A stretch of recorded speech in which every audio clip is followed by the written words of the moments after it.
नमस्कार दोस्तों। आज के इस एपिसोड में एक ऐसी विचित्र भूतिया घटना की कहानी लेकर आ गया हूं जो आपका इंसानियत के ऊपर से विश्वास उठवा देगी। ये घटना आसाम के एक छोटे से गांव लेकिन एक बहुत ही प्रसिद्ध गांव में घटी थी, जिस गांव का नाम है मायोंग। जी हाँ, अभी से कुछ साल पहले मायोंग नाम के इस गांव में एक माँ अपनी बेटी के साथ जिंदगी काट रही थी। बेटी का नाम था नीता और माँ थोड़ी विचित्र थी। बेटी जब कभी भी माँ से अपने बाप के बारे में पूछती थी ना कि मम्मी मम्मी मेरे पापा कहाँ हैं, मुझसे मिलने क्यों नहीं आते, तो उसकी माँ उसको डांट के चुप करा दिया करती थी। अब नीता थोड़ी बड़ी हो चुकी थी, उम्र उसकी लगभग 16-17 साल की थी। वो अब अपने पापा के बारे में जबरदस्ती पूछती तो उसकी माँ ये कह देती कि तेरे बाप किसी बीमारी की वजह से चल बसे हैं, अब बार बार पूछ के दिमाग खराब मत किया कर। लेकिन ये फिर भी बार बार क्यों पूछती थी पता है, इसका मन ये चीज की गवाही नहीं देता था। उसको ऐसा लगता था कि मेरे पापा अभी भी कहीं ना कहीं हैं और मेरी माँ मुझे उनके बारे में एग्जैक्ट चीजें बताना नहीं चाहती है। दरअसल इसकी माँ में एक और अलग सी चीज थी। आसपास के लोग ना इसकी माँ के पास आते थे और झड़ाई फुकाई बहुत कराते थे। मतलब अगर किसी को कुछ भूत प्रेत का लग गया, किसी के घर में कुछ प्रॉब्लम हो गई, तो इसकी माँ के पास आते थे और वो झाड़ फूक करती थी, जादू टोना करती थी लिटरली, और सामने वाले की परेशानी ठीक हो जाती थी। और गांव के लगभग सारे लोगों से नीता की माँ ने बहुत अच्छे से बना के रखी थी। लेकिन ना गांव के लोग एक अजीब सी चीज नोटिस करते थे कि अगर रात बेरात कोई भी जानवर इन लोगों के घर की तरफ आता था तो वो जानवर लापता हो जाता था। अब इन लोगों का घर ना गांव से थोड़े से आउटर से इलाके में था। इनका घर जहां पर था उसके अलावा और कोई घर वहां पर नहीं था। तो सभी लोग, जैसे किसी का पालतू जानवर भी है, वो इनके घर के आसपास गया और फिर लौट के ही नहीं आया, फिर मिला ही नहीं। मतलब होता है ना, कोई ऐसे ढूंढने निकलते हैं कि यार हमारा जानवर नहीं मिल रहा है, जानवर नहीं मिल रहा है, तो कोई बताएगा कि नहीं आपका जानवर तो वो उन लोगों के घर जो झाड़ती फूकती औरत उनके घर के पास दिखा था आखिरी बार, उसके बाद नहीं मालूम। तो ऐसे ऐसे बहुत सारे कोइंसिडेंसेस हुए थे। रात बेरात, खासकर अमावस्या की रात, नीता की माँ घर से गायब हो जाती थी।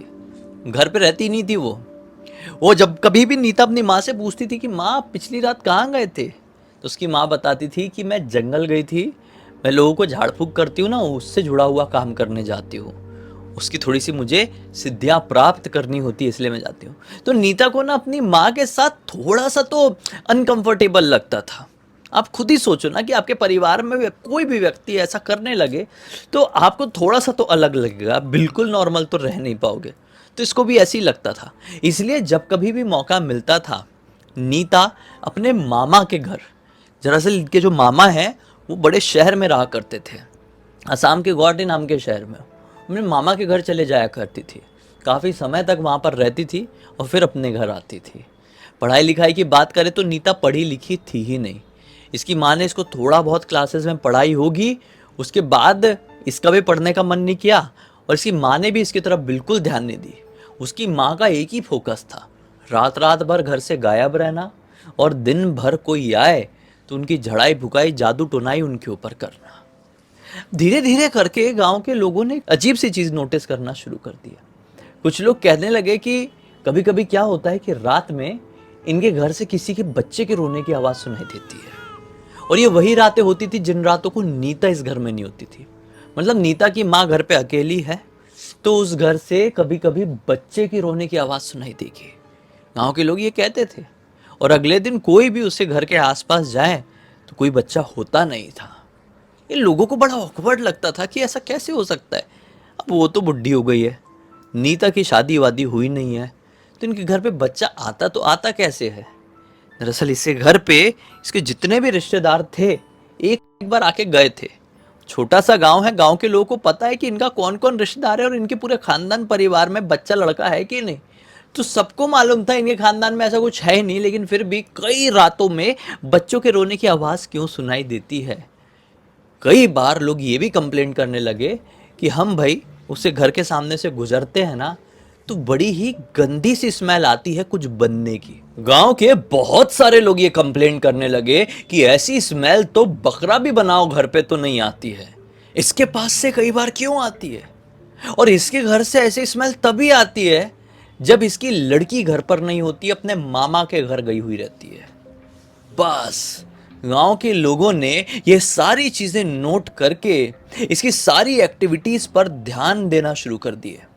वो कहाँ जाती है, कितने बजे उठती है, कितने बजे सोती है, अमावस्या की रात में खासकर वो कहाँ गायब रहती है, उसका पीछा करना शुरू करती है। और एक दिन की बात है, गांव वालों ने जान ही लिए कि ये जो लोगों के जानवर होते हैं ना, उनको अपने घर पे उठा लेती है, उनके साथ कुछ कुछ करती है। अपने ये गंदे रिचुअल्स के चक्कर में बच्चों को भी कई बार पकड़ के अपने रिचुअल के चक्कर में, वो रिचुअल जो थे ना, वो ऐसा कोई किसी के ऊपर झाड़ फूक नहीं करती थी, वो किसी की भलाई करने वहां पे बैठी नहीं थी, वो गलत काम कर रही थी। गलत शक्तियों का और गलत प्रक्रियाओं का सहारा लेकर एक अजीब सा सपना पाल के बैठी हुई थी। उसको जवान होने का शौक था। जी हां, इसलिए वो थोड़ी अजीब थी। मैंने स्टार्टिंग में बोला था ना कि उसका बिहेवियर, उसका रहन सहन थोड़ा अलग था। उसकी बेटी जितनी बन ठन के नहीं रहती थी ना, उतनी ज्यादा बन ठन के वो रहा करती थी। और उसको ये बहुत ज्यादा चस्का था कि मैं ऐसे काले जादू, शैतानी शक्तियों की मदद से हमेशा हमेशा के लिए जवान और अमर हो जाऊं। मतलब ऑटोमेटिकली जवान हो जाऊंगी हमेशा हमेशा के लिए, तो मरूंगी नहीं, क्योंकि मृत्यु का तो सबसे बड़ा कारण होता है बुढ़ापा। तो उस बुढ़ापे को खत्म करना चाह रही थी। इसी चक्कर में किसी को भी कुछ भी परेशानी रहेगी ना, तो उसके पास आएंगे और वो कुछ तो भी ऐसा उनके ऊपर काला जादू कर देगी कि सामने वाले की वो परेशानी तो ठीक हो गई, सामने वाला खुशी खुशी घर चले गया। लेकिन सच्चाई तो ये होगी कि उस डायन ने, सो कॉल्ड बुढ़िया ने, जादूगरनी ने उसके ऊपर कुछ ऐसा छोड़ दी होगी जो लॉन्ग टर्म उसके ऊपर नेगेटिव इफेक्ट डालेगा। और ये गांव के लगभग हर एक व्यक्ति के साथ कर चुकी थी। कोई घर इसके आए या ना आए, इसका खेल तय था। बस गांव के लोग सारी चीजें नोटिस कर लिए थे। नोटिस किया, इनफैक्ट एक गांव के व्यक्ति ने तो खिड़की से झांक के भी देख लिया था कि ये क्या कर रही थी। ऐसी बहुत सारी चीजें दुनिया में कई सालों से, कई जमाने से एग्जिस्ट कर रही हैं, लेकिन ऐसी चीजों का सहारा लेने वाला व्यक्ति इंसान नहीं होता है। अपनी ख्वाहिशों को पूरा करने के लिए जो किसी दूसरे को नुकसान पहुंचाए, बेजुबान जानवर और नन्हे मुन्ने बच्चों के साथ ऐसी गलत हरकत करे, वो इंसान नहीं, वो शैतान ही होता है, जो इंसान के वेश में हम लोगों के बीच में घूम रहा होता है। गांव के एक व्यक्ति ने देख लिया और चुपके चुपके से कानों कान सबको पता चल गई। बस उसकी जो बेटी थी 1 महीने की ट्रिप में गई हुई थी अपने मामा जी के घर, तभी ये सब कुछ हुआ। जब बेटी आई तो बेटी ने क्या नोटिस करी कि गांव का कोई भी व्यक्ति माँ के पास आता नहीं है। क्या माँ कोई गांव में बीमार नहीं पड़ रहा है, किसी को कोई जादू टोना नहीं कर रहा है? माँ अपनी बेटी के भी ये सवालों का जवाब देना बंद कर दी, क्योंकि कहीं ना कहीं माँ समझ गई थी कि गांव के लोग मेरे बारे में जान चुके हैं। समझ गई होगी वो भी, भाई ये सारी चीज़ें कर रही है, उसकी भी शक्तियाँ फैली हुई है, उसको अंदेशा तो मिल गया होगा। तो अपनी बेटी के इन सवालों का वो जवाब नहीं दिया करती थी। ऐसे करते करते कुछ दिन बीते। अब गांव की बात है भाई, छोटी छोटी सी बात तो बड़ी जल्दी फैलती है। फैल तो गई थी, इसकी बेटी को भी पता चल गया।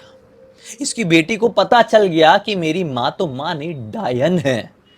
तो बेटी को बड़ा गुस्सा है। वैसे ही वो बचपन से माँ को इस हरकतों में देख रही थी, तो उसको अजीब लगता था, वो कंफर्टेबल नहीं थी, मैंने आपको बोला है स्टार्टिंग में। तो उसे बड़ा गुस्सा, और माँ को बोली, माँ क्या ऐसा कुछ है, आप लोगों को ठीक करने के बहाने उनके पीछे काला जादू छोड़ देती हो, शैतानी शक्ति, भूत प्रेत पिशाच छोड़ देती हो?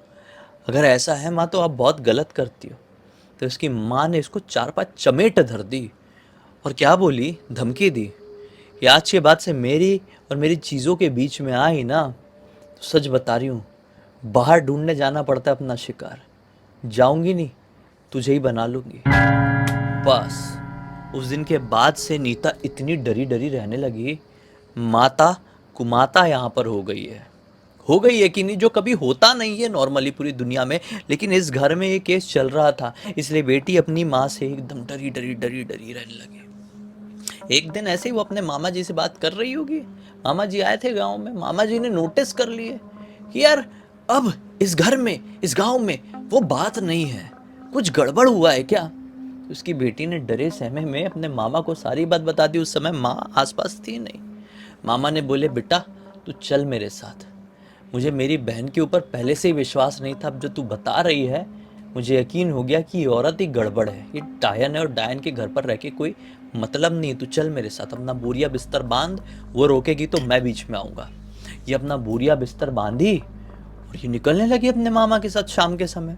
उसकी माँ आती है पीछे से, कहाँ जा रही है कहाँ जा रही है करके रोकी, तो मामा ने बीज बचाव किए। बोले नहीं, अभी वो जाएगी, वो मेरे साथ ही रहेगी, मेरा पूरा परिवार है, वो मेरी बेटी है समझ ले, तो रोकेगी नहीं। तो अपनी डायनगिरी अपने साथ रख, अब नहीं, तेरा रिश्ता मुझसे खत्म, तेरी लड़की से खत्म। और लड़की रो रही है डरी से, मैं अपने मामा के पीछे छिपी हुई है।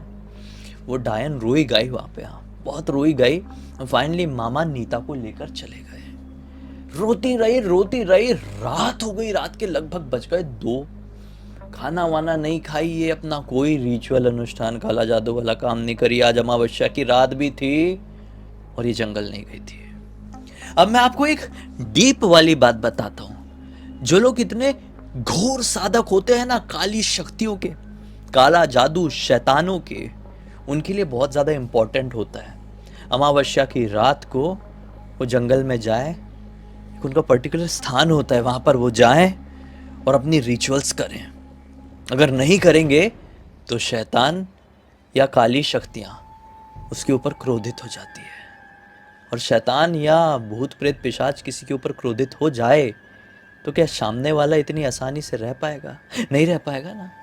तो ये आज अमावस्या की रात थी, लेकिन बेटी के गम पे, भाई से रिश्ता टूटने के गम पे ये रोती रही अपने घर पे और नहीं गई जंगल। रात के तकरीबन 2 बजे के आसपास इसके दरवाजे को ढक ठक ठक ठक खटखटाता है। ये रोना बंद होता है, सोचता है कौन आ गया, मेरी बेटी आ गई क्या? मेरी बेटी को भी मेरी याद आई होगी, वो मुझसे कैसे रिश्ता तोड़ सकती है? उसको बिना बाप के मैंने पाली हूँ, अकेले माँ और बाप दोनों का प्यार दी हूँ। मेरी बेटी वापस आ गई, खुशी से गई, दरवाजा खोली तो सामने बेटी खड़ी है। सारा रोना खुशी में बदल गई। इतना खुश हुई, इतना खुशी, बेटी को चूमी है, खाना निकाल के दी, बहुत मतलब बहुत खुश हुई। वो जिंदगी में इतना खुश तो शायद वो उस दिन भी नहीं होगी जिस दिन उसकी शैतान से पहली मुलाकात हुई रही होगी। आज वो अपनी बेटी से मिलके बहुत खुश हुई। उसने ठान ली कि नहीं, अगर मेरी बेटी चाहती है कि मैं सारी चीजें नहीं करूं तो नहीं करूंगी। उसने अपनी बेटी को ये बात बोल दी कि बेटी आज से सब खत्म, सिर्फ तू चाहिए, सिर्फ तू मेरे साथ रहे, कोई काला जादू नहीं, कोई काली शक्तियां नहीं, नहीं रहना है मुझे जवान, नहीं बनना है मुझे अमर, बस अब जितना दिन जिंदा रहूंगी तेरे साथ खुशी से रहूंगी। बेटी ने उसको गले लगाई, बुढ़िया को, डायन बुढ़िया को गले लगाई और बेटी ऐसे नीचे एक बिस्तर बिछा दी। बोले माँ आज दोनों साथ में सोएंगे। जनरली क्या होता था कि ये दोनों ना अलग अलग, एक सिंगल बेड था, तो एक बेड में ये सोती थी, एक बेड में उसकी माँ बुढ़िया डायन सोती थी। तो आज नीचे गद्दा डाली बेटी ने, बोली माँ आज अपन दोनों साथ में सोएंगे, आज मैं बहुत खुश हूँ। ये दोनों साथ में सोए। रात में 2 बजे, 2:15 बजे तक ये सो गए होंगे। पता नहीं 3 साढ़े 3 बजे के आसपास ये बुढ़िया डायन ने ना ये साड़ी पहनी हुई थी, तो पेट ऐसा कैसा ओपन रहता है साड़ी में। इसको ऐसा फील हुआ कि मेरे पेट में कोई ऐसा गुदगुदी कर रही है क्या, मेरी बेटी कर रही है क्या।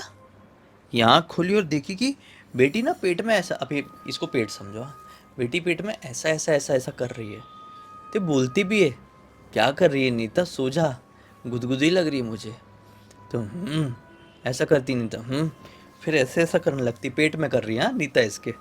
तो फिर बोलते ऐसा हाथ से हटाने की कोशिश करती, इसको थोड़ी सी गुदगुदी, और उसके नाखून लंबे लंबे रखती थी नीता, तो थोड़े गड़ने जैसे हुए। तो इसने हाथ से हटाने को करी तो नीता करके घुर्राते हुए, जैसे जानवर नहीं घुर्राते क्या, वैसे करके जोर जोर से अब इसके पेट में अपने नाखून गड़ाने लगी।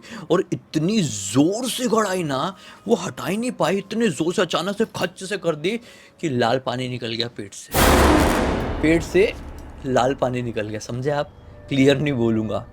इसको बहुत जोर से दर्द हुआ बुढ़िया डायन को। ये चिल्ला के, बहुत जोर जोर से चिल्ला के बाहर भागी। बुढ़िया डायन कुछ तो समझी जो आप नहीं समझे अभी। बुढ़िया डायन को ये समझ में आया ये मेरी बेटी नहीं लग रही है, वो चिल्लाते चिल्लाते भागी बहुत जोर जोर से। अब भाई वो जब तक घर के बाहर निकली, बेटी अंदर से इतने जोर जोर से दहाड़े मारी, इतने जोर जोर से दहाड़े मारी, और अपना सर जो है ना, इनकी घर पे एक खिड़की थी, उसमें लोहे की सलाखें थी, उसमें फाड़ फाड़ फाड़ करके मारने लगी। अब बुढ़िया को समझ में आ गया ये बेटी नहीं है। बुढ़िया इतनी जोर जोर से चीखे मारे, चुड़ैल आ गई घर पे, चुड़ैल आ गई, चुड़ैल आ गई। पूरा गांव तो जाग गया होगा, लेकिन क्या इसकी मदद करने कोई आएगा? हाँ, कोई नहीं। इसने ना जाने कितने नन्हे मुन्नों के साथ गलत करी थी, जानवरों के साथ गलत करी थी, कौन आएगा? कोई नहीं। रात भर चिल्लाती रही और गांव के लोग डरते रहे कि अब डायन को क्या हो गया है, ये कौन सी नई इसकी हरकत है। कोई बाहर नहीं निकला और ये पूरी रात कट गई। सुबह सुबह जब बुढ़िया अपने कमरे के अंदर घुसी तो बेटी थी ही नहीं, क्योंकि बेटी आई नहीं थी। रात के 2 बजे जो दरवाजा खटखटा के घर पे आई थी, वो कोई चुड़ैल थी जो क्रोधित होकर आई थी, क्योंकि अमावस्या की रात में वो अपने पॉइंट में नहीं गई थी ना साधना करने के लिए, तो वो क्रोधित हो गई थी और इसे घर पर आई थी। और शैतानी शक्तियों का ऐसे ही होता है कि अगर आपने ये सारी चीज़ों में इन्वॉल्व कर लिया अपने आप को और फिर पीछे मुड़ गए ना कि नहीं यार अब नहीं करना है हमको, तो शैतानी शक्तियाँ आपके ऊपर ऐसे बरसेगी ना, फिर आपको कोई बचा नहीं पाएगा, क्योंकि आपने भगवान का हाथ तो पहले ही छोड़ दिए थे, शैतान का हाथ पकड़े थे, और उसको पसंद नहीं आता है कि कोई उसका हाथ ऐसे पकड़ के छोड़ दे। और बुढ़िया ने साफ साफ चुड़ैल मतलब जिसकी बेटी के वेश में आई थी उसको क्या बोली थी? आज के बाद से कुछ नहीं करूंगी, सब खत्म बेटी। बस रोज रात में इसके बाद से हर रात बुढ़िया के साथ कुछ ना कुछ होता। 3 साढ़े 3 बजे के आसपास घर से बाहर निकल के ऐसे दहाड़े मारती, ऐसे चिल्लाती, ऐसी रोती कि गांव के लोग परेशान हो गए। एक दिन गांव का कोई व्यक्ति इधर गया गुवाहाटी, इसके भाई का घर जानते थे, नीता से मिला गांव का कोई व्यक्ति और बता दिया सारी बात। बोले तुम्हारी माँ हो चुकी है पागल, गांव के लोग पकड़ के उसको ख़त्म कर देंगे, तुम आओ और अपनी माँ का इलाज करवाओ, उसको लेके जाओ गांव से, तुम्हारी भलाई के लिए बोल रहा हूँ। गांव का वो व्यक्ति नीता को बता के निकल गया वापस। नीता और मामा ने सोचा अगर ऐसी बात है तो नीता को वहाँ पे जाना चाहिए। नीता ने बोली मामा मैं जाती हूँ, अब जो भी हो माँ तो है, अगर गांव के लोग कुछ गलत कर देंगे मिलके तो ज़िंदगी भर खुद को माफ़ नहीं कर पाऊंगी। मेरी माँ चाहे जैसी भी थी, मैं तो बुरी नहीं बन सकती ना, मैं लेके आती हूँ उसको। नीता पहुंची है माँ के घर। नीता पहुंची, दरवाज़ा ठोक ठोक के पागल। माँ ने बड़ी मुश्किल से दरवाज़ा खोली तो बड़ी हालत ख़राब थी माँ की, एकदम बीमार दिख रही थी। नीता ने बोली माँ ऐसा क्या हो गया? बोली कुछ नहीं बेटा, कुछ नहीं, मेरी बहुत हालत ख़राब हो गई है, तू ही है ना, अच्छा हुआ आ गई। बुढ़िया इसको भी बुलाई है। बुढ़िया को लगा कि ये भी पता नहीं क्या है क्या नहीं, वो तो अपना मोह छोड़ चुकी है। इसने बोली माँ मैं आपको कल हॉस्पिटल लेकर चलूँगी, अस्पताल लेकर जाऊँगी, आज रात बस कैसे भी काट लो माँ, हिम्मत रखो, अब सब ठीक हो जाएगा, मैं आपके पास आ गई हूँ, अब कभी छोड़ के नहीं जाऊँगी। इस गाँव को, इस घर को, इस जगह को, इस तरीके को हम सब पूरी तरीके से छोड़ देंगे। रात में बेटी माँ के साथ सोई है, सुबह उठी एक बड़ी गंदी स्मेल के साथ। कौन? नीता। घबराहट के मारे माँ के तरफ देखी तो क्या पाई? माँ के पूरे शरीर के ऊपर ना कम से कम 1000 मक्खियाँ भिनभिना रही है और इतनी सड़ी हुई स्मेल आ रही है उसकी माँ के पूरे शरीर से, इतनी गंदी कि मैं आपको क्या बताऊँ। आप इमेजिन कर लो सबसे गंदी स्मेल कैसी हो सकती है, जैसे कहीं पे 200-300 चूहे एक साथ मरे पड़े रहे हो, वैसी वाली स्मेल आ रही है। उसको वोमिटिंग हो गई, वहीं पे उठते से ही नीता को वोमिटिंग हो गई। वो भागते भागते रोई बाहर। अब वो रोई, वो पुकारी तो गांव के लोग आ गए, क्योंकि गांव के लोगों को पता था गलती और गड़बड़ बुढ़िया में, उसकी बेटी में नहीं है। सब लोग आए और उसने बताई अंदर माँ को क्या हो गया। अंदर गए, जब तक जैसे तैसे करके लोग तो पाए कि बुढ़िया तो मर चुकी है। बुराई का अंत ऐसे ही हुआ। उसने कितनों के साथ कितना गलत करी थी और उसका अंत एक शैतानी शक्ति की वजह से इतना भयावह हुआ कि कोई उसको देखने की कंडीशन में नहीं, और कोई पास में खड़ा तो अपनी नाक से हाथ ना हटा पाए। उसके पास जो आ रहा था उल्टी कर दे रहा था। सोचो किसी की मैयत पे कोई उल्टी कर रहा हो तो उसकी कैसी मृत्यु हुई होगी। खैर वहाँ से सब उससे ख़त्म हुआ, अंतिम संस्कार वगैरह हुआ। नीता और हमेशा हमेशा के लिए अपने मामा के घर पर चली गई। इस घटना को काफ़ी समय बीत गया। फिर नीता की शादी हो गई। उस पूरी पूरी घटना की जानकारी मुझे नीता के बेटे अमन ने इंस्टाग्राम पर लिख कर भेजा। मैंने सोचा आप लोगों को सुनाऊं। बड़ी भयानक कहानी है, बहुत बड़ी सीख मिलेगी। इसी एक नोट के साथ इस कहानी का अंत कर देते हैं। अब तक इस वीडियो को देख लेते तो लाइक ज़रूर कर देना, चैनल को सब्सक्राइब करके बेल आइकन दबा के ऑल के ऑप्शन में क्लिक करना, और इंस्टाग्राम के लिंक वीडियो के डिस्क्रिप्शन बॉक्स में मिल जाएगी, वहाँ पे जुड़ जाना। और आपके पास भी ऐसी कोई कहानी, टॉपिक या जानकारी हो तो लिंक भेजना ना। हो सकता है मेरा अगला वीडियो कल आपके हिसाब से ही बन रहा हो यार। अब तो व्हाट्सएप नंबर भी दे चुका हूँ, खाली स्टोरी ऐसा लिखो, स्टोरी व्हाट्सएप में, और नीचे कहानी लिख डालना और भेज देना मुझे व्हाट्सएप में। पूछना मत कि भेजे क्या नहीं भेजे, डायरेक्ट भेजना। मैं वो वाले व्हाट्सएप को खाली स्टोरी पढ़ने के लिए खोल रहा हूँ आजकल। और स्टोरी लिखेंगे तभी मैं ऊपर सर्च ऑप्शन में ऐसे स्टोरी लिख के सर्च करूँगा तो आ पाएगी, नहीं तो खो जाती है ना, बहुत सारे लोग मैसेज आते हैं। खैर कल फिर से मिलते, चलो तब तक के लिए बहुत बहुत धन्यवाद। आपका दिन शुभ हो।